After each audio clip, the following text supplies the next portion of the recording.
So the situation at Delaney Hall and how it's being handled is disgusting. I'm not even going to get into it. What I am going to talk about, though, is why primaries are important. And I would argue that in blue states, your primaries are maybe more important than your general elections. When you vote in your primary, you're not just voting for whatever candidate your party churns out. You're helping to define what your party represents. You get to choose whether or not your party is represented by a corporate shill who just cosplays being humanitarian, and somebody who's actually progressive and really genuinely wants to make your life better and has a plan for a way to do it. Your primary elections are how real change starts. And if you're in California, Iowa, Montana, South Dakota, New Mexico, or New Jersey, like me, then you're in luck because your primaries are tomorrow, June 2nd. Later in June, we have Colorado, D.C., Maine, Maryland, Nevada, New York, South Carolina, and Utah.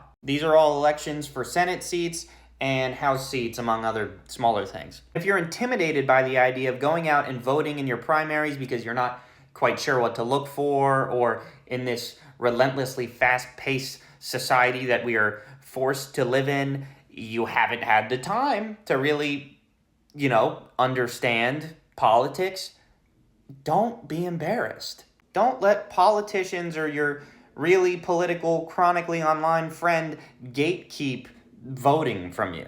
Any politician worth the vote is going to lay out their plan in a way that anybody can understand. All you need to do the night before your election, I guess for a lot of people that's tonight, is dedicate 30 minutes to doing some very basic research. Find out what district your county is in.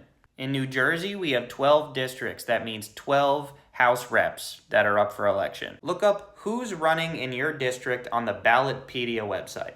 And from there, it should take you to anybody who's running's campaign site.